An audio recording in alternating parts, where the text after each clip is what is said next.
¿Alguna vez han sentido la sensación de que tienen que mover las piernas por la noche para poder aliviar una sensación, una urgencia que a veces es bien difícil de explicar?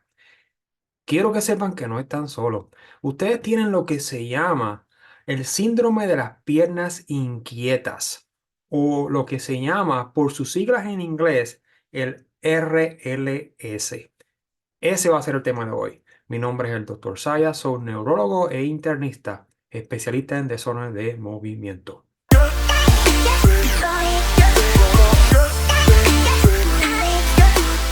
Si ustedes quieren saber solamente cómo manejar esta condición, el tratamiento, y están seguros de que ustedes lo que tienen es el síndrome de las piernas inquietas, salten esta parte porque ahora lo que voy a hablar es de la epidemiología y cómo hacer el diagnóstico. Que por cierto es la parte más importante porque si no tienes el diagnóstico correcto, ¿cómo vas a poder tratar la condición? Vamos a empezar diciendo que el síndrome de las piernas inquietas es bien común. Bien común. No es tan solo como dije anteriormente. Es el desorden de movimiento y del sueño más común que existe. Aproximadamente el 5 al 15% de la población adulta tiene esta condición, por lo menos en Europa y en América del Norte, en base a este estudio que van a ver aquí, publicado en el 2012. Un dato curioso es que este síndrome es más común en las mujeres que en los hombres, posiblemente porque está relacionado con el embarazo. Muchas mujeres empiezan a tener estos síntomas durante el embarazo. Otro factor importante es la edad. Mientras más viejo te pongas, más probabilidades de padecer de este síndrome. También corre en la familia. Muchos de estos pacientes tienen un familiar cercano con los mismos síntomas. Eso quiere decir que hay un factor genético envuelto. Es bien común también en pacientes que tengan fallo renal crónico, ¿ok? También enfermedades del cordón espinal y o también lo que le llamamos la esclerosis múltiple. También es más común en la enfermedad del Parkinson. Sus pacientes con la enfermedad del Parkinson también están predispuestos a padecer de esta condición. No se sabe por qué, pero hay una relación directa con deficiencia de hierro y esta condición. Por cierto, aproximadamente el 30% de los pacientes con deficiencia de hierro tienen este síndrome de las piernas inquietas. Quiero aclarar algo, que esta enfermedad de las piernas inquietas no se considera una enfermedad neurodegenerativa. No hay evidencia científica que demuestre eso. Eso quiere decir que no es mortal, pero te puede afectar la vida significativamente. Por ejemplo, te puede causar mucha ansiedad, irritabilidad, llevándote a la depresión y hasta problemas con la memoria porque no puedes dormir bien.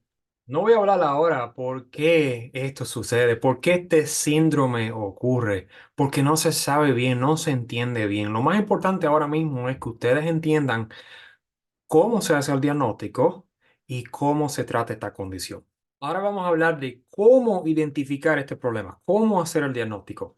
Estos son los tres factores, tres criterios importantes para hacer este diagnóstico del síndrome de las piernas inquietas. Los síntomas. Esto es lo que los pacientes te van a decir. Necesidad de mover las piernas, una urgencia. Eso es lo más importante. Ellos tienen que tener una urgencia de mover las piernas cuando están en reposo, cuando están descansando. Generalmente acompañada de sensaciones incómodas y desagradables en las piernas. Y esto es importante, se alivia parcialmente y a veces hasta totalmente con el movimiento, como caminar hasta inclusive estirar los músculos de la pierna. Y ocurre exclusivamente o predominantemente por la tarde o por la noche. Esto es bien importante. Otro criterio es que tienes que descartar problemas similares, como por ejemplo calambres en las piernas nocturnos, malestares posicionales, dolor de los músculos en las pantorrillas, éstasis venosa o circulación mala en las piernas, edema o hinchazón en las piernas, artritis, Akiticia. Cuando me refiero a akiticia, eso es la misma sensación de las piernas inquietas, pero en todo el cuerpo y no tiene una hora en particular. Ocurre durante todo el día. Y normalmente esto se debe a medicamentos que bloquean la dopamina, como los antipsicóticos. O a veces también sucede cuando tú utilizas antidepresivos, cuando aumentan la serotonina. Otro criterio importante y el último, número 3, es que los síntomas tienen que afectar tu función, tus actividades del diario vivir.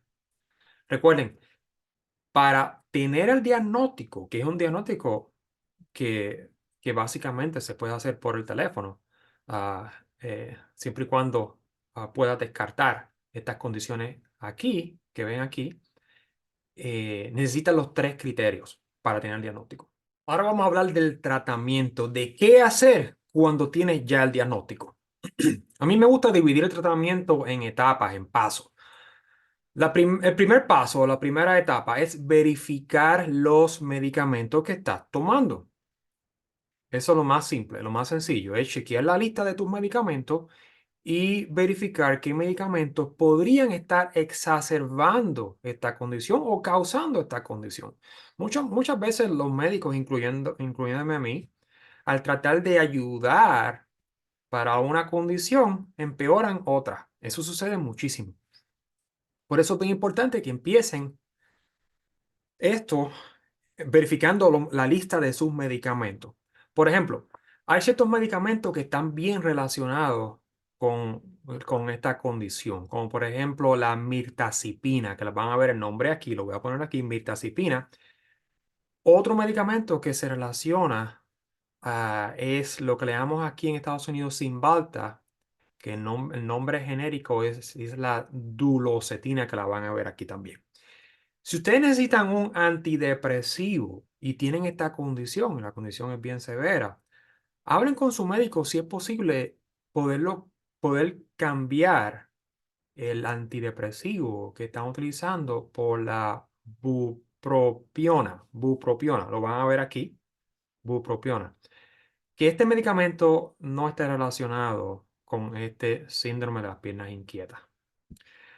Otro grupo de medicamentos importantes que tienen que verificar porque está relacionado a esta condición es cualquier medicamento que bloquea la dopamina, como los antipsicóticos. ¿Ok? Otra cosa es la cafeína, pero la cafeína especialmente por la tarde o por la noche. Bien importante eliminar eso. Otra cosa es que mucha gente utiliza para tratar de dormir bien es Benadryl. Van a ver el nombre genérico aquí, así como se le llama en Estados Unidos, Benadryl. Mucha gente toma ese medicamento para tratar de dormir porque causa sedación, pero se dan cuenta que cuando toman ese medicamento, los síntomas de las piernas inquietas se empeoran. Si tienen que tomar un medicamento para las alergias, entonces no tomen Benadryl si tienen esta condición porque los síntomas de de las piernas inquietas se van a empeorar si toman Benadryl. Tomen mejor lo que le llamamos aquí en Estados Unidos Allegra, que el nombre genérico lo van a ver aquí. ¿Ok? Es bien difícil de pronunciar, lo van a ver ahí. La razón principal por eso es porque ese medicamento que está aquí no cruza una barrera que hay en el cerebro. Por lo tanto, no exacerba los síntomas de las piernas inquietas. Paso número 2. Asegurarse de que su doctor chequee los niveles de hierro en ayuna y por la mañana. Esto es bien importante porque esto es una de las causas más comunes del síndrome de las piernas inquietas, una causa secundaria. Inclusive, pacientes se benefician con la suplementación de hierro, inclusive teniendo los niveles normales de ferretina, que es el laboratorio que hay que chequear.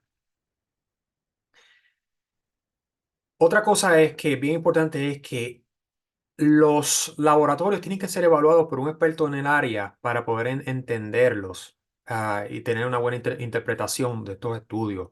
Normalmente se recomienda empezar terapia de hierro cuando los niveles estén por debajo, estoy hablando de la ferretina, por debajo de los 75, que lo van a ver aquí, y la saturación de ferretina por debajo de del 45%. Un dato importante que quiero que entiendan es que, que este laboratorio de la ferretina puede estar elevada hasta 6 semanas cuando tú tienes un proceso inflamatorio o una infección. Eso quiere decir que podrías tener los valores normales y eso no es real. Eso no es real. Ese no es el valor real. O sea que la ferretina baja. Cuando está baja te ayuda porque te diagnosticas que tienes una deficiencia de hierro, pero cuando está normal no te ayuda significativamente.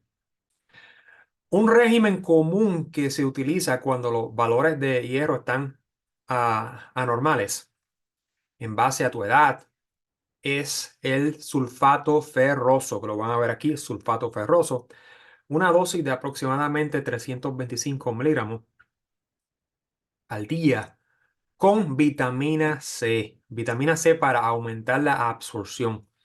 Se recomienda que se utilice por la noche, ¿ok? Una vez al día. El problema con el hierro oral es que nuestro cuerpo no lo puede absorber bien. Ese es el problema mayor.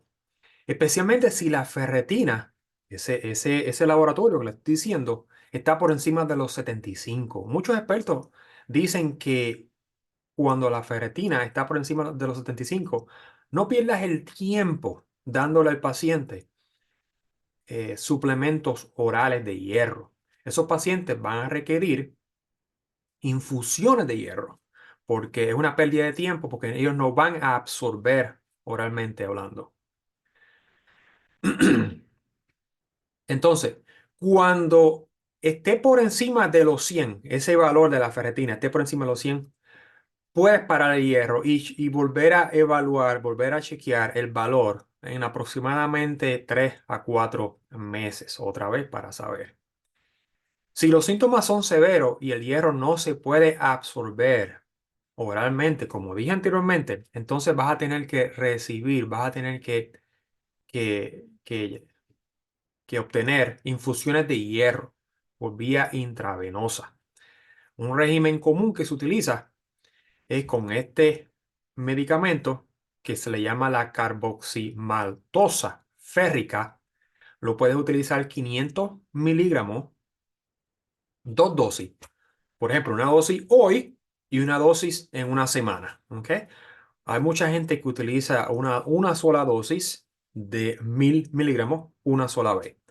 Yo a veces recomiendo dividirla, eh, pero tiene que ser entre las dos dosis un total de 1000 miligramos de este medicamento que lo van a ver aquí otra vez, ¿ok? Después evalúen los niveles de ferretina otra vez. Y si están por debajo de los 300 y la saturación que le expliqué ahorita, por debajo de los 45%, entonces pueden volver otra vez a darle otra infusión. Recuerden que esto de la suplementación del hierro, esto no es mágico. Esto se va a tardar aproximadamente 6 semanas, para ver beneficio. Normalmente en una semana o menos, si tienes deficiencia de hierro, si tienes una deficiencia significativa, muchos pacientes en 1 o 2 semanas sienten beneficio. ¿Ok? También hay opciones no farmacológicas. Esto quiere decir que no requieren una pastilla. Muchas personas, cuando los síntomas especialmente son leves, ellos sienten alivio con baños de agua caliente o masaje en en las pantorrillas o muchas personas utilizan algún tipo de vibración para aliviar los síntomas. Tengo una buena noticia y es que la FDA, por sus siglas en inglés, le dio la luz verde a un producto que no es una pastilla, no es una cirugía, es una estimulación eléctrica, específicamente, como ven aquí, a un nervio que pasa por aquí superficial, al lado lateral inferior de la rodilla. Es el nervio peroneo común. Y aparentemente mejora los síntomas de este síndrome. Y este es el artículo que fue publicado recientemente, en 2023. Lo van a ver aquí. Y le quiero decir que todavía no lo he utilizado, pero pienso empezar a utilizar este producto.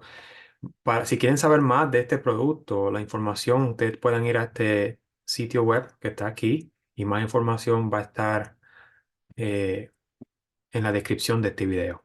Hay un punto bien importante que quiero aclarar, y esto sucede con cualquier condición que la dopamina esté envuelta. Por ejemplo, la enfermedad de Parkinson es otra condición.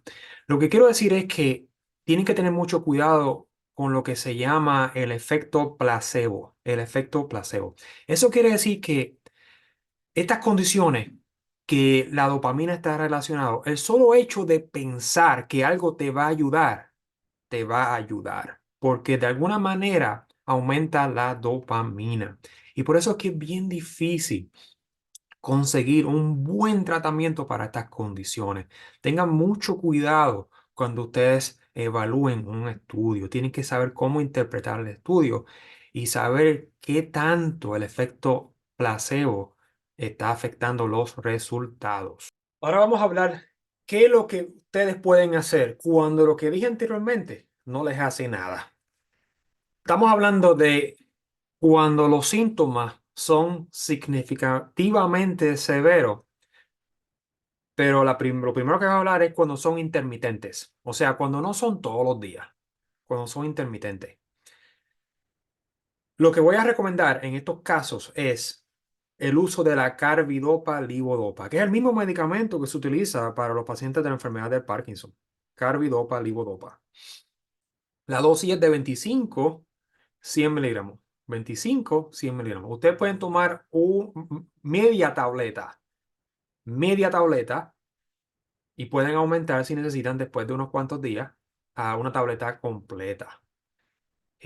A veces, si tú te levantas en medio de la noche, a veces se recomienda utilizar lo que le llamamos la carbidopa-levodopa de liberación prolongada, que es la ER o la CR, o lo que llamamos aquí en Estados Unidos el Ritari, que lo van a ver aquí, Ritari.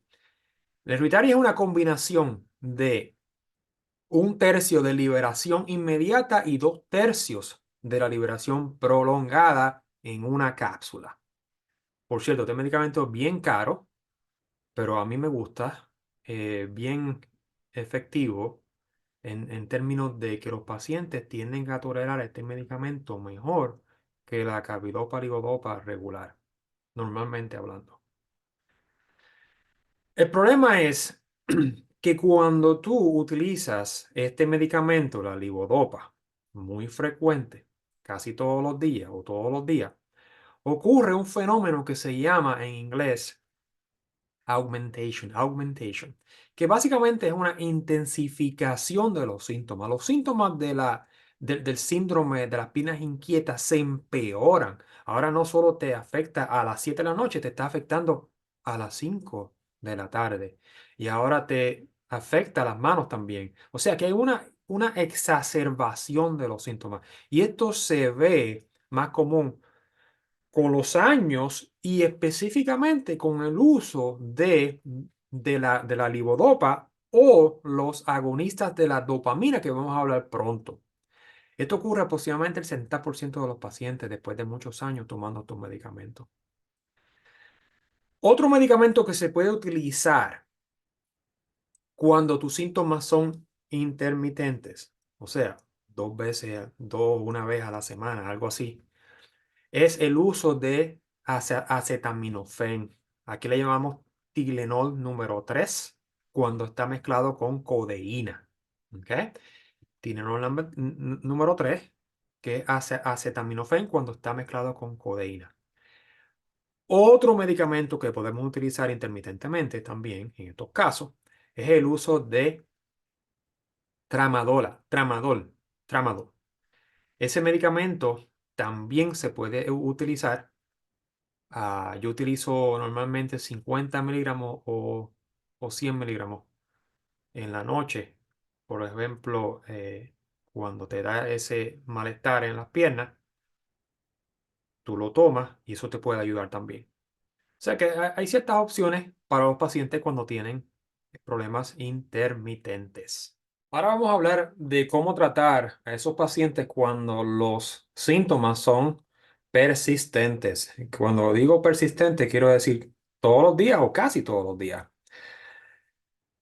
Lo primero que se recomienda como terapia inicial es el fármaco llamado pregabalina, que lo van a ver aquí, pregabalina, que es el nombre comercial es Lírica aquí en los Estados Unidos.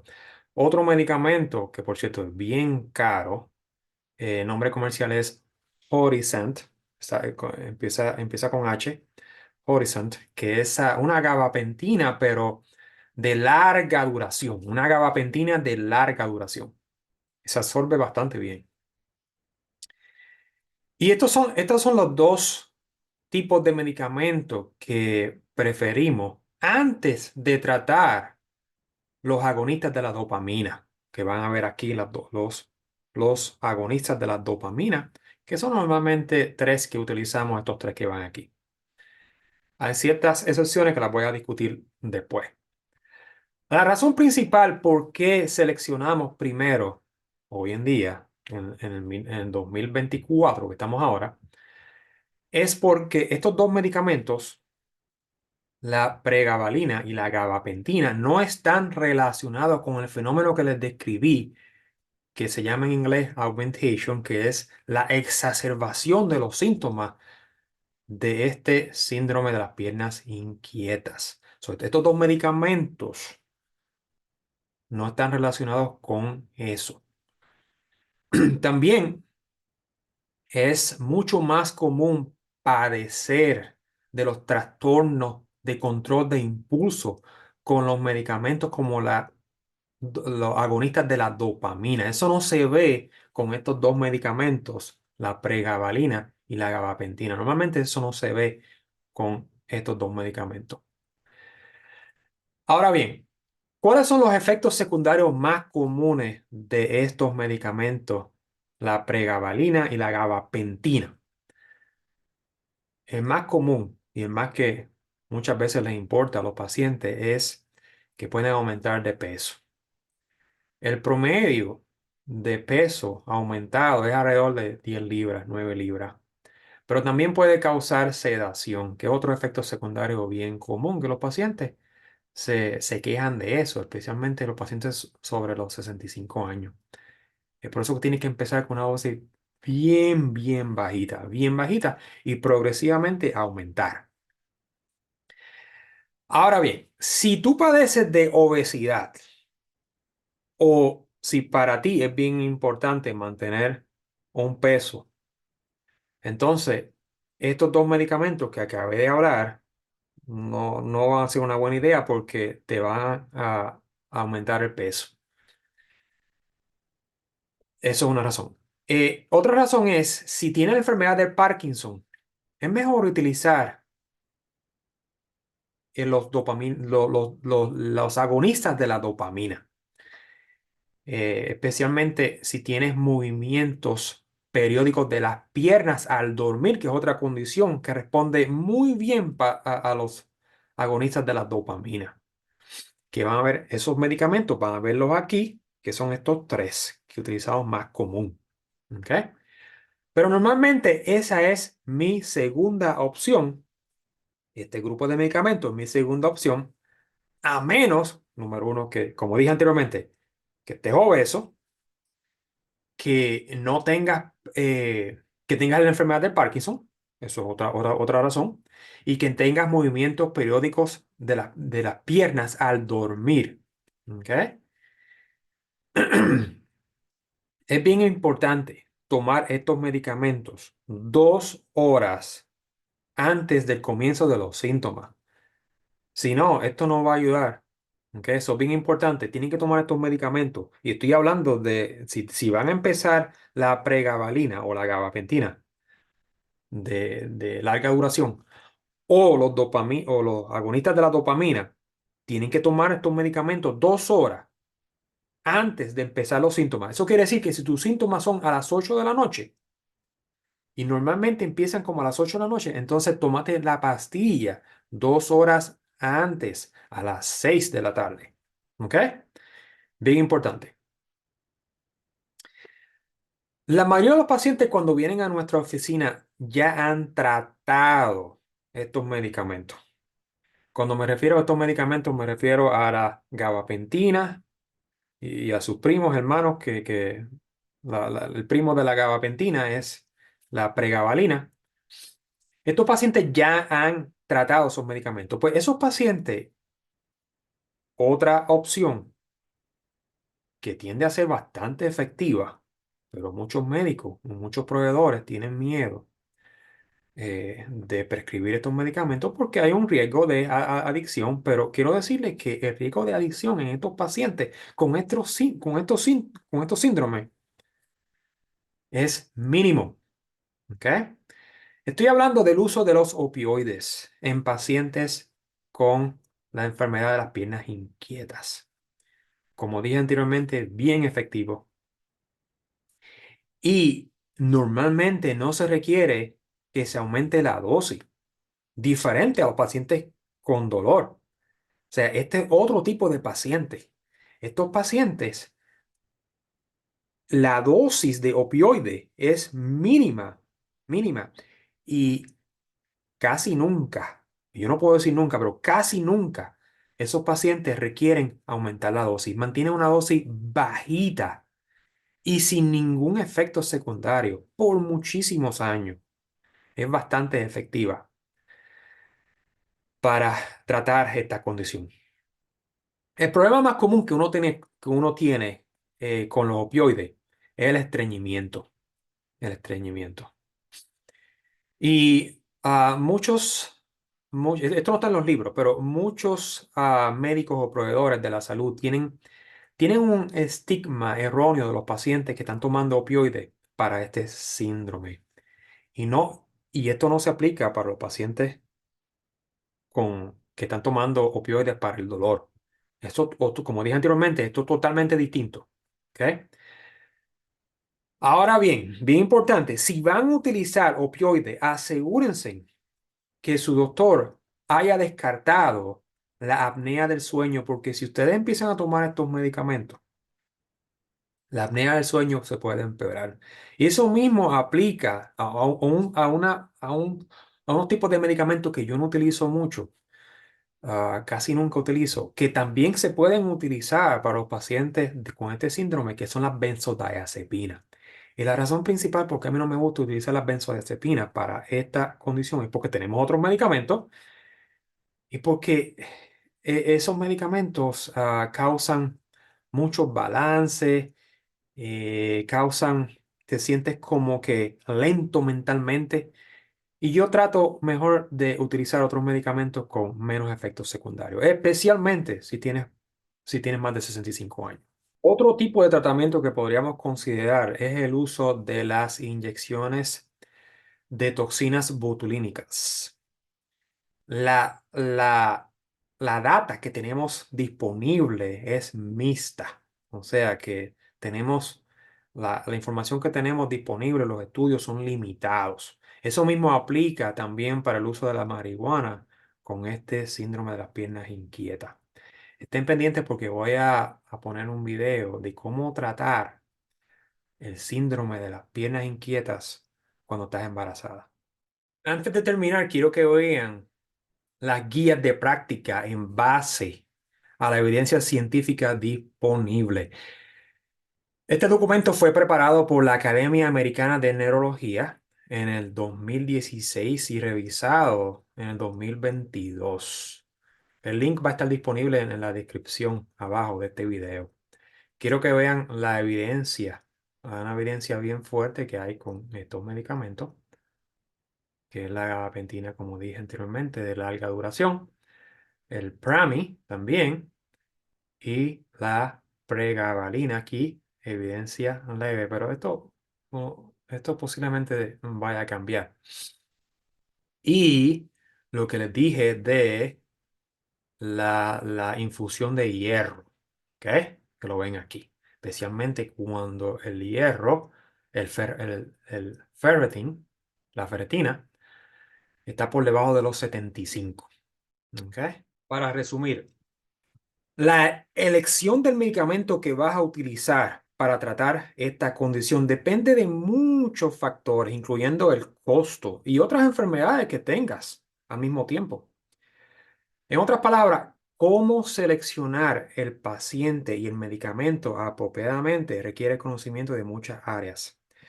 Aunque este síndrome de las piernas inquietas, no tiene cura, los pacientes mejoran muchísimo cuando cuando los pacientes utilizan los medicamentos apropiadamente.